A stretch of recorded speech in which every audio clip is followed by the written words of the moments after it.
Qabsoon biyyoolessaa Oromoo hawwii biyya ofii irratti kabajamuun mirga abbaa biyyummaa gonfachuuf gaggeeffamaa ture. Sochii waldaa Maccaa fi Tuulamaarraa eegalee walakkaa jaarraa tokko ol lakkoofsisee jira. Barri itti ijoolleen Oromoo muraasni waldammaqsuudhaan adeemsa keessa gara qabsoo ijaaramaatti ce'an kun yeroo itti eenyummaan saba Oromoo lafarraa baduuf ture akka ta'e ni beekama. Bu'aa bayii bara dheeraa booda qabsoon kun eenyummaa saba Oromoo baraaruu irra darbee bu'aan inni buuse keessaa muraasni tokko dammaqinni siyaasaa xinnoo ture garmalee bal'isee guddiseera. Lama qabsoon Oromiyaa cunqursaa jalaa baasuun deebisanii ijaaruu sabootaa qaroo Oromootiin eegalee akkaataa Oromoon hawwetti ta'uu baatus lafarratti daangaan Oromiyaa sararamee fi mootummaanis hundeeffameera. Sadii guddina afaan Oromoo ilaalchisee afaanichi duraan kan dhokatanii ittiin mana keessatti walitti hasaasanii fi dirree irratti dubbachuuf kan qaana'anii boquu itti cabsatan irra daran guddatee hojii irra oolmaasaa dadhabaa ta'us afaan bulchiinsaa fi barnootaa, afaan miidiyaa fi teeknooloojii, afaan mana murtii fi siyaasaa, kan aartii fi kalaqa garaagaraa ta'eera. Afraffaa qabsoon Oromoo kan bakka garaagaraatti ciccitee bifa fincila qonnaan bultootaa fi barattootaan gaggeeffamuurraa gara qabsoo paartii ijaarameetti ce'eera. Haa ta'uyyuu malee rakkoo keessoo fi dhiibbaa alaarraan kan ka'e qabsoon kun dantaa saba Oromoo akka karoorfamee eegalametti hamma har'aatti galma hin ga'in jira. Yeroo har'aa kana Oromoon bakka kamiyyuu caalaa cunqursaa fi gadadoo hamaa jala galee jira. Miidhama sirni Abiy Ahmed Oromoo fi Oromiyaa irraan ga'ee fi ammallee itti fufee jiru bifa walitti silsilamaa shanitti qoodnee ilaaluu dandeenya. Tokkoffaa mirga lubbuun jiraachuu gaaffii jala galuu lammiilee Oromoo. Baroota torban darban keessa sirni Abiy Ahmed Oromiyaa keessatti namootni dhuunfaa dhalataa Oromoo ta'an adda baba'iitti rashansiisuun suursagaleen waraabanii numara ilaalchisaa akka ba'an ni beekama. Ajjeechaan jumlaa Oromiyaa keessatti sirnichaan raawwatamu baay'achuurraan kan ka'e akka oduu haaraatti dhiyaachuun isaa laafeera. Dhoksaatti ajjeesanii gatuu fi hidhaa keessaa baasanii ajjeesuun sirnicha biratti akka hojmaataatti ilaalamaa jira. Nama nagaa manaa baasanii ajjeesuun seeraa fi qajeelfama bittaa sirnichaati. Abboota gadaa dabalatee hooggantoota aadaa fi siyaasa Oromoo dhuunfaa fi jumlaan ajjeesuun xumura dhabeera. Buqqa'iinsi uummataa marsaa hedduudhaan Oromiyaa keessatti raawwatameera, raawwatamaas jira. Buqqa'iinsi uummataa kun daangaa akka hin qabnes argamaa jira. Oromiyaa keessatti namni nagaan bahee hin galu. Qe'een Oromoo dhiiga uffateera. Ni shororkaa'a. Dhiittaan mirga dhala namaa Oromiyaa keessatti raawwatamu biyyattii keessatti hiriyaa hin qabu. Yakki Oromoo irratti waggoottan torban darban kana raawwatame ulaagaalee yakka waraanaa, yakka farra namoomaa fi yakka shororkeessummaa mootummaa akka guutu qorannoon jaarmiyaalee garagaraan dhiyaate ni mirkaneessa. Kanarraan kan ka'e ilmaan Oromoo kumaatamaan qawwee kaasanii waraana bilisummaa Oromootti dabalamuun gaaraa fi gammoojjii keessaa qabsaa'aa jiru. Lammaffaa Projektii tokkummaa saba Oromoo miidhuu. Sirni Abiy Ahmed bu'uura aangoo isaa kan godhate keessaa tokko tokkummaa Oromoo diiguuf tarkaanfilee garaagaraa fudhachuudha. Tokkummaa Oromoo dhiigaa fi lafee abbootii fi harmeewwaniin ijaarame Abiy Ahmed akka diina sirna isaatti lakkaa'uun Oromoo gandaa fi amantiin qooduun hojmaata godhateera. Sirnichi saba Oromoo gandaa fi amantaan qoqqooduu projektii godhatee humna namaa fi bajata ramadee baroota torban darban keessa hojjechuudhaan siyaasa irra darbee ummaticha dadhabsiisuudhaan bu'aa buufataa jira. Haa ta'u malee uummanni Oromoo diddaa sirna kana irratti gaggeessaa jira. Tokkummaa isaa irrattis cichaa jira, qawweedhaanis falmachaa jira. Sadaffaa miidhama diinagdee Oromoo fi Oromiyaa irra ga'aa jiru. Miidhama diinagdee sirni kun uume irraan kan ka'e hiyyeessi Oromoo tasuma waan nyaatee bulu dhabuun waan namni hundi beeku waan ta'eef kana gadi fageenyaan tarreessee yeroo keessan hin fudhadhu. Oromoonni galii giddu galeessaa qabu jedhaman hedduun hiyyoomaniiru. Dureessonni Oromoo hedduun qabeenyi isaanii miidhamee danqaa keessa galanii jiru. Walumaa galatti diinagdeen Oromoo fi Oromiyaa haala suukanneessaadhaan miidhamaa jira. Afraffaa aadaan namoomaa Oromoon qabu miidhamaa jiraachuusaa. Miidhama sirni Abiy Ahmed akka sabaatti Oromoo irraan ga'e keessaa kan namni hundi arge isaan ani armaan olitti isin yaadachiise kanneen ta'anis miidhamni baay'een keenya xiyyeeffannaan hin ilaalle jira. Innis baay'ina miidhama garagaraarraan kan ka'e barsiifatnii fi aadaan Oromoo namoomaa jiruu fi jireenya fardiif akka gaggeeffamaatti tajaajilan miidhamaa jiraachuu isaaniiti. Aadaa Oromoo keessatti biqiltuun ulfina qaba. Seera malee hin muramu. Lubbuun namaa ulfina guddaa qaba. Nama rakkate gargaaruun waliif na'uun aadaa Oromoo keessatti bakka guddaa qaba. Sirna ajjeechaa fi saamichaa, sirna malaammaltummaa fi sobaa Abiy Ahmed Oromiyaa keessatti diriirserraan kan ka'e aadaa fi barsiifatni Oromoo sona jireenyaa fardii ta'an marti utuu hin beekamin moggaatti dhiibamaa jiru. Biqilaaf hafnaan duuti namaallee akka waan nama hin ajaa'ibneetti baratamaa jira. Mootummaadha jedhamee kan bakka qabatee jiru soba, malaammaltummaa fi miidhaa namarraan ga'uun hojii ulfinaa fi beekumsaa taasifamee irra deddeebiin agarsiifamuurraan kan ka'e aadaan Oromoon qabu daran dhiibamee moggeeffamaa jira. Haqnii fi namoomni bakka akka hin qabne taasisuudhaan sonawwan Oromoon akka namaatti ittiin jiraatu bakka dhabsiifamaa jira. Shanaffaa Projektii sabni Oromoo akka jibbamu gochuuf hojjetamaa jiru. Sirni Abiy Ahmed Oromoo lafarraa fixaa, qe'ee Oromoo gubaa, qabeenya Oromoo saamaa Oromiyaa keessaa fi alatti immoo dippiloomaatota birattis mootummaa Oromoo jedhee of waama. Maqaa kana dhahatee saboota cunqurfamoo Oromoo waliin seenaa wal fakkaataa qaban irratti duula. Saboota kanneen saama. Haala kanaan uummata Oromoo jibbisiisuuf garmalee dhama'aa jira. Miidhama Oromoo irra jiru kan hunda keenya beeknu waan ta'eef kanumaan yoon asuma irratti gabaabsee ni tola. Yeroon amma keessa jirru yeroo murteessaadha. Yeroo itti hayyoonnii fi jaarmiyaaleen siyaasaa Oromoo wal hubannoodhaan tokkummaa fi tumsa tolfachuu sirna nama nyaataa kana buqqisuun sirna uummatni barbaadu diriirsuudhaan kallattii Oromoon ittiin mirga abbaa biyyummaa isaa dhuunfatu akeeknu irra ga'ameera.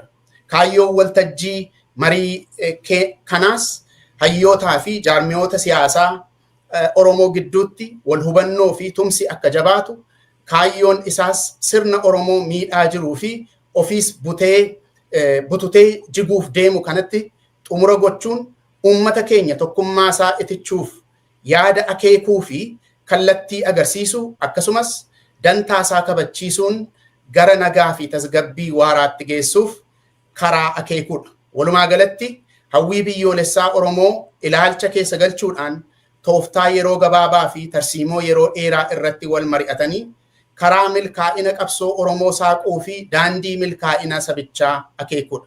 Haaluma kanaan hirmaattota affeerraa keenya fudhattanii har'a yaada keessan dhiyeessuuf asitti argamtaniif maqaa qabsoo biyyoolessaa Oromootiin isin galateeffachaa gara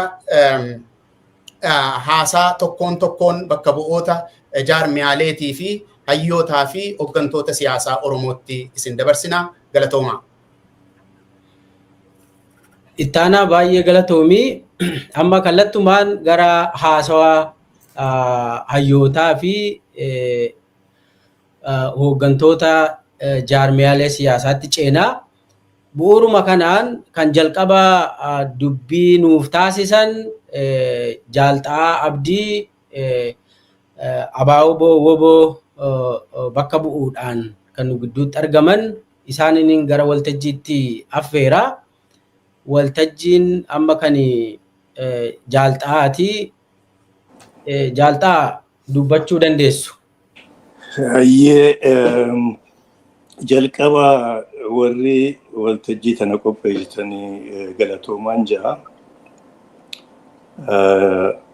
Maquma kiyyaa fi maqaa jaarmaatiinis akka duraan wal hubannetti yaaduma gabaabaan dhiheessuu barbaada. Qabxiin irratti dubbadhu qabsaa'ota Oromoo irraa maaltu barbaachisa? Amma qabsoo akkamiitu barbaachisa? yaada juun qabadhee qabsoo akkamii adeemsifneeti qabsaa'ota biraati wajjin moos warra Oromoon ta'anii wajjis qabsoo akkamiitu barbaachisaa akkamiin sirna nama nyaatu kana ofirraa balleessinaadha waan jiru ka jalqabaa qabsoon ABO'n karaa hidhannoo haa falmu malee qabsoon karaa hundumaati qixxee deemuu qabdi. Karaa dippiloomaasii, karaa aadaa, karaa miidiyaa akka isinuutti jirtan kana karaa hundumaa sirrooftee itti fufuu qabdi.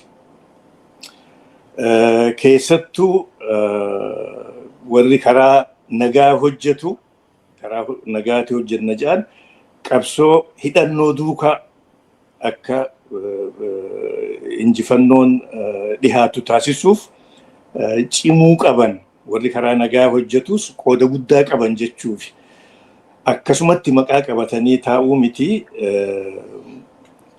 jaarmaa ofii qaceelchu dura jaarmayni yoo ifi sirna qabaate akeeka qabu galiin gahaa so hooggansi teamwork dhugaa tolfatee sagantaadhaan hojii ummataa duukaa bu'uutu irra jira. Dhugumaa warri karaa nagaa hojjetu riiskii gurguddaa keessa jiran. Diina harka akka nama jiruuti. Akkasuma wajji garuu eega seeraan hojjechuun hayyamame cimanii hojjechuutu irraa barbaachisaa. Jaarmayoonni hundinuu amma wanti irratti wal falman guddaan jiraachuu hin qabu. Maaliif yoo jenne qabsoon hanga har'aa deemaa turte injifannoo gurguddoo argamsiifte keessaa injifannoo bara 1991 ta'ammas heera amma jiru mirkanoofte karaa politikaa garaagarummaan guddoon hin jirtu jechuufi jaarmayoonni heeruma jiru saganteeffatanii akka common platform qabatanii yoo deeman guyyaan injifannoo dhihaachuu akka danda'u beekanii hojii isaanii immoo sirnaan hojjechuutu irraa eegama. ABO madditti ummata kakaasuu jaaruu hamichiisuu karaa aadaatis yoo ta'e akka agarrutti waggaa 30 caalaa Oromiyaan ijaaramtee jirtu namoonni Oromiyaa bulchuu garii waan katabameetti itti kennamillee dubbisuu warra hin dandeenye afaan Oromootiin kunigaa karaa hedduun qabsoon akka babal'achuu qabdu injifannuma argamtetti dhimma bahuun illee waa tokko ummanni kaka'uu qaba qabsoo hidhannoo qofa eeguu miti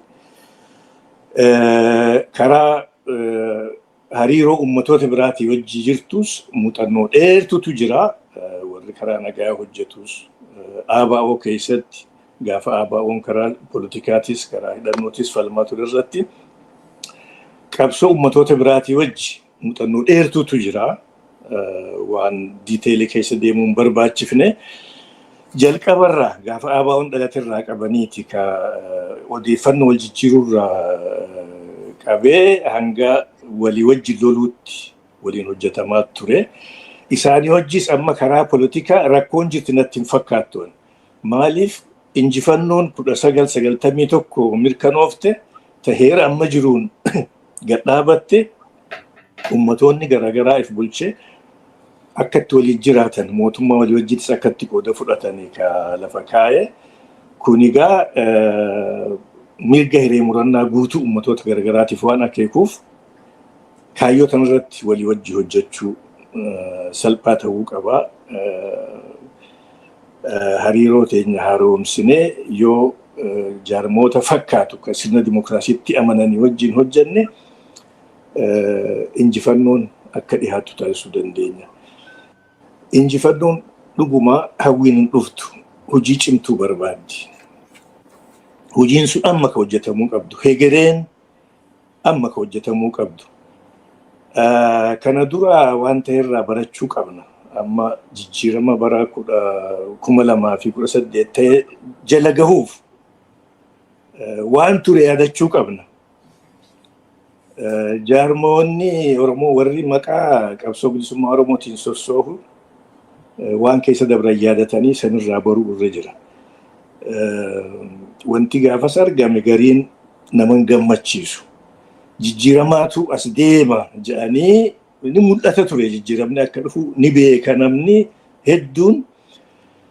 Wanti ta'e garuu jaarmootaa fi namoonni jaarmoota san hoogganan mataan dantaa tuuta ofii yookiin mataa ofii duukaa deemuutu argame. Isarraa baruu feesisa. Hegereen har'a hojjetamuu qabdi. Ammarraa daandii haqaa irratti, daandii dhugaa, daandii bilisummaa irratti waliigaluu barbaachisa. Hoogganoonni jiran warri ABO aboo murate daandii wareegamtoonni shinniggaa irra turan irratti kaayyoof cechuu, kaayyoof du'uu, waliifis du'uu, waliinis du'uudha. Ka dadhabe akka ta'u ta'a beekamaadha. Warri gara biraatis akkasuma muratanii daandii san irratti walitti suutuu barbaachisa. Qabsaa'onni hundinuu ta duraa jaarmaa ifii qajeelchuudha. Teamwork ka dhugaa gadhaabuudha. Dogoggora dabrarraa barree hegeree maal akka fakkaatu ammarraa karaa qabsiisaa deemuu barbaachisa. Walii wajji hojjechuun sagantaa walii wajji warra kaayyoo fakkaataa qabu wajji hojjechuutis ammarraa itti deemuu qabna. Kuni waan yeroo kennaniifi miti gabaabatti. So jaarmoonni matatti hojii isaanii, dirqama isaanii beekanii cimu, walii wajjin hojjechuu, wal hubachuu, jaarmootaa fi sochii kaayyoo fakkaataa qabu wajjin hojjechuu, dogoggora dabrarraa barree ammarraa common platform ka jennu kana ka Oromootis ka warra akeeka fakkaataa qaba wajjin ammarraa irratti hojjechuu barbaachisa. Hawwiin wanni argamu hin jiru. Kanaafif qopheessuu qabnaan jaa kanumaan irraa dhaamsa kiyyaadha. Jaaltaa baay'ee ulfaadhaa. Sa'aatii jiru baay'ee nu hambiftanii ulfaadhaa kabajamaa isiniin jennaa. Kanatti aansee Profeesar Mahammad Hassan dubbii nu gootanii amma waltajjiin kan keessan Profeesar Mahammad Hassan. Dr. Milkeessaa hedduu galatoome siifi Dr. Ittaanaa waan kana qopheessuu keessaniif hedduu galatooma akkuma duraan dubbatame. An gama kiyyaan hedduu gammada isin cufa as keessatti arku yaada adda addaa yoo qabaannillee namni wal kabajee yaada dhagahee beekaa jirana barnoota irraa arkanna wahallee irraa tanaa jecha kabajaa wanta nagaggeessuun hedduu waan nurraa eeggamu hedduu galatoomaan ja'a. Laal an waan haaraa waaniin isinitti dubbadhuun qabu waa sadi gaggabaabseet maal lafa kaa tanallee isinii fi miti ummata keenya ka prograama kana jala deemuuf akkuma yaadatan jechuuf waan biraatii miti. Ummanni keenya dur ummata bilisa ture, wama dhugaa harka 100 wama dhugaa ummata ifiinif bulchuu ture, mootummaa isaanii qabaachuu turan, seera isaanii jala bulan, seera ifii tumataniin jala bulan jechuu barbaadeeti. Ummanni bilisa ta'e yoggayyuu kana kan godhuu danda'u. Afaan Oromoo har'aan tana tuffatame amatuma sadii dura akkamitti Finfinnee keessatti dubbatama ja'anii dachii buqqaasuu turan afaan mootummaa ture, afaan literacharaa ture, afaan dippiloomaasii ture, afaan daddalaati ture. Tana namni keenya mata qabachuu tana maaliif hin gajjabees afaan tokko biyya san keessatti kan balleessuuf irratti xiyyeeffatan waa meeqaatu jira. Gizeen hin jirtu tokko afaan Oromooti. Waan kana balleessuu barbaadanis isin cufaa beeka jechuu barbaadeeti. Ummanni keenya ummata cabe akka Profeesar Tashaalee Xibabuu jedhutti jaarmansi Itoophiyaa cabinsa humna Oromoo gubbarratti jaabar wooma harka 100 dhugaa. Eega gaafa san ummanni keenya cabe hanqaa irratti mootummaan dhuftu cuftinuuhu ta ummata keenya disarmi gootu ummata keenya diidu malee takka waan gaarii ta ummata keenyaa goote jira injiru bar tana barree ummanni keenya dantaa isaa baruu qaba laal ummanni keenya biyya san keessatti ummata bal'aa Afrikaa keessatti illee ummata bal'aa ummata miliyoona 50tti tilmaamamu tokko sanii olii hujaa mee eessa jira miliyoonni 50 kaa'ifi mootummaa isaan qaban ni jira ummata keenya malee tuffin tanaa gadi ni jirti wahuma jiraahu maqaa opiidootin ka jiru bar ni diina ja'anii qopheessanii fixatanii jiranii oromiyaas ni diina jechuu tu maal jechuu barbaadeeti hanqamte akka ummata keenya tuffatan dur tuffii ture daranuu warri har'aan tana bilisiginnaaf hin jiru warra duraan dhiiga ummata keenyaatiin jiraachuu ture eega mootummaa qabatan galgalaa ganama dalagaan isaanii ummata keenya fixu isin cufaa beeka har'a tana balleessinaa laal oromiyaan kan jaaramte dhiigaa fi lafee ummata keenyaatiin kayoggaa dheeraa 1960 irraa kaasee hanga 1991-92tti ummata keenya meeqaatu wareegame san duraas hedduu wareegame sanii har'aan tana ni balleessinaa maaliif balleessuu barbaadan diiganii basically har'aan tana bar oromiyaan strictly speaking hin jirtu diigamteeti jirti tana bira dabranii kilastaratti ummata biyya addaan facaafnaa jedhaniimi kilastara eenyu ka baase yaad Birhaanuu Naggaati basically isin cufaa beeka je'eetiin abdii godha ummanni bal'aan kun dila kana tuffatamuun honest to God qaaniin akkanaan jirtu maaliif tuffatamne humna waan hin qabneef ummanni tokko yoo humna qabaachuu baate addunyaa irratti gatii takka illee hin qabdu waa takka illee godhuu hin danda'u dachiin oromiyaa dachii qabeenya qabdu eenyu ka faayidaa irraa harkatu ummata keenya tanaa jecha tana mata qabatanii akkamitti ummata keenya karaa humnatti jijjiiruu dandeenya sanirratti yoo focus goone gaarii jechuu barbaadeeti ummata dila kana bal'aa ka mootummaan qabne nama qaaneysa sanbira dabra ummanni tokko yoo if kabajuu baate afaan isaa kabajuu baate aadaa isaa kabajuu baate namummaa isaa kabajuu baate bar ifiin if balleessa namni if tuffatu xiqqaa guddaa si tuffata yoo ati if tuffatu eenyu ka aadaa teenya namummaa keenya afaan keenya akka afaan biratti dagaaguun qabu yoo nuti dirree baafnee lallabnee dubbachuu baanne eenyutu dubbata tanaa jecha tana irratti yaaduu nu barbaachisa jechuu barbaadeeti gizee isinirraan fudhadhu laalan personally akka dhugati hedduu na yaachiftu ummanni keenya Gujii keessatti ogguudhumu Wallaggatti ogguudhumu Baaleetti ogguudhumu Shawatti ogguudhumu almost everywhere Wallootti ogguudhumu gamaa gamanatti laal 2015 16 17 18 wani nu garsiise ummanni keenya walii dirmachuu akka danda'u walii dirmatanii yoo bakka takkatti badiin taate ta'uu hin qabdu jedhanii ummanni lafaa ka'ee sagalee isaanii dhageessisuu danda'an sani mootummaan EPRDF gadhiiftee akka jarri abaaramaan kun dhufee qabatu ka goosise tokkummaa ummata keenyaati har'aan tana yogguu namni keenya gamaa gamana akkanatti dhumu walii dirmachuu dhabuun gaafii hedduu nama kaafte ummanni waliin dirmanne tokko tokkoon bada seenaa ilma namaa keessatti tanuma kan barruu bara yoo ollaan kee badu lakkii nan gahu jettee yoo ati cal jettee teesse boru ganama sirra gaha tanaa jecha ummanni keenya walii dirmachuu danda'u ummanni keenya bakka fedhetti yogguu tokko dhumu yogguu tokko manaa wajji gubatu ummanni kun cal je'ee yoo taa'e qaaniin tanaa gadii ta ummata keenya irra jirtu hin jiru taraa boodaati maal jechuu barbaadeeti laal akkuma reefu duraan dubbatame Dr.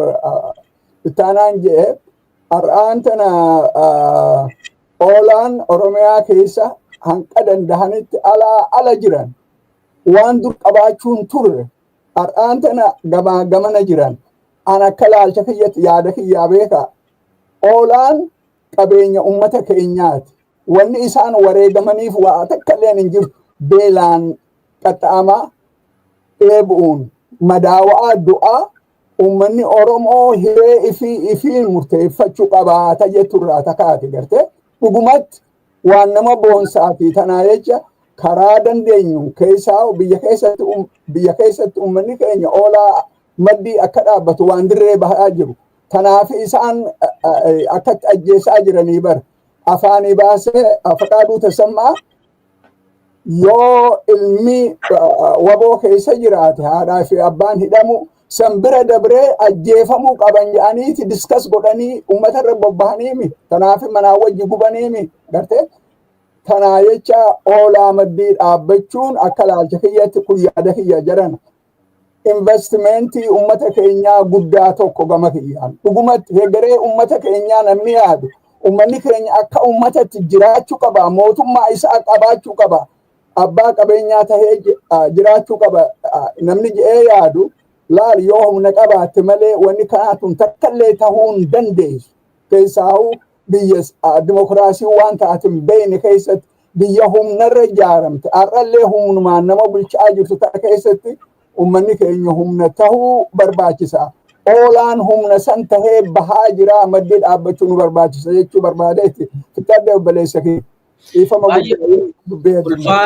Ulfaadhu Profeesar Mahammad Hassan sa'aatuma kee irratti nu xumurtee galatoomii kanatti aansuudhaan namni haasawa nu godhu Obbo Baqqalee Garbaati. Obbo Baqqalee Garbaa waltajjiin kan keeti. Naabante? Eeyyee.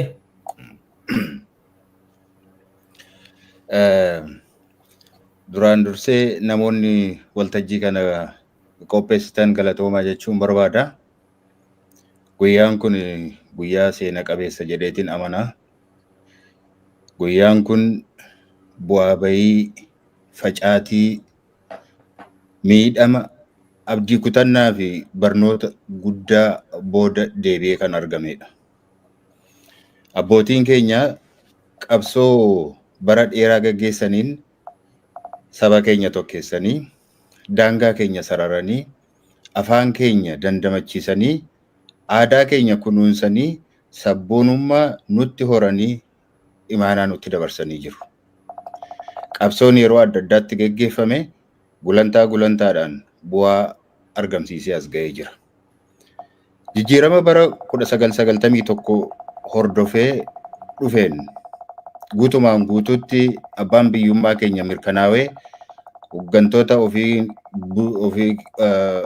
ofii filanneen buluu yoo dadhabneyyuu daangaa seeraan beekame keessatti afaan keenyaan barachuu fi fayyadamuu irra geenye ture.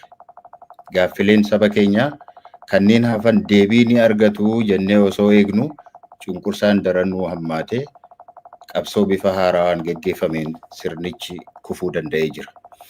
Haa ta'u malee murni aangootti ol ba'ee ammas gaaffii saba keenyaa fi saboota cunqurfamoo biroof deebii ni kenna jedhamee osoo eegamu sirna federaalawaa sabdaneessaa heera mootummaan raggaasifame diigee gara sirna qeenxeetti jijjiiruu eegale. Haaluma kanaan hojiirra yoo ooluu baatan iyyuu mirgoonni heera keessatti tumaman ifatti dhaawataan diigamanii waanuma eenyummaa keenya agarsiisu tokkollee hanga dhabnurra geenye. Walumaa galatti abdiin bara 2018 ture fashalee sirni dimokiraasii fi walqixxummaa ijaaramuun hafee siyaasni burjaaja'ee nageenyi boora'ee dinagdeen kufee Oromiyaan dirree lolaa fi dirree beelaa taatee jirti. Waggoottan darban torban gochaalee hamoon sirnoota kamillee keessatti ta'anii hin beeknetu uummata keenya irratti raawwate. Qabeenyaa isaa saamuu fi saamsisuu irra darbee bakka ajjeechaan gara jabinaa irratti shaakalamu ta'e. Mormarraa muranii mukarratti fannisanii itti sirban. Haadhaa fi abbaa biratti rasaasaan addatti tumanii ajjeesan. Fayyaatti gogaa irraa baasan. Fayyaatti biyyee itti deebisanii awwaalan. ajjeesanii reefka harreetti fe'anii gabaa naannessanii itti sirban. Waggoota kana keessa waan ijaan arguu fi gurraan dhaga'uu hin malle baay'ee keessummeessinee as geenye. Har'a kanasitti wal geenyeef miidhaan nurra ga'e walitti himnee boonyee wal boosisuutiif miti. Waan darbirraa barannee gara fuulduraatti socho'uutiif malee. Sirni amma jiru kun dhaabbilee siyaasaa Oromoo dadhabsiisee tokkummaa uummataa diiguu irratti milkaa'ee amma garuu deebinee adeemsi keessa turre nus uummata keenyas kan kasaarse ta'uusaa barree kana hubannee wajjin teenyee mari'achuu fi kallattii qabsoo akeekuun ala daandii biraan akka hin jirre hubannee wal ga'uu keenyaaf gammachuu guddaatu natti dhaga'ama. Kana gochuu dadhabuu keenyaan sirna hamaa kana ofirra tursinee uummata keenyarra dararaa guddaan akka ga'u gochuu keenyaaf itti gaafatama fudhachuu qabna. Dhaloonni amma jiru qofa osoo hin taane inni sichi dhufullee idaa akka dhaalu qabeenyi silaa isaa malu ormaan akka saamamu waan gooneef badiin keenya guddaadha.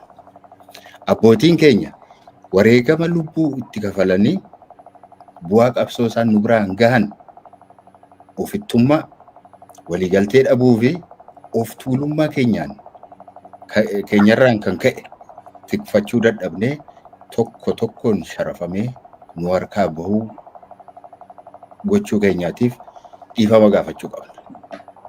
Maan booda isa darbe qulqulfachuu osoo hin taane tokkummaa keenya cimsannee sirna uummata keenya dararaa jiru kana ofirraa kaasuun dirqamaa fi itti gaafatama keenya ta'uusaa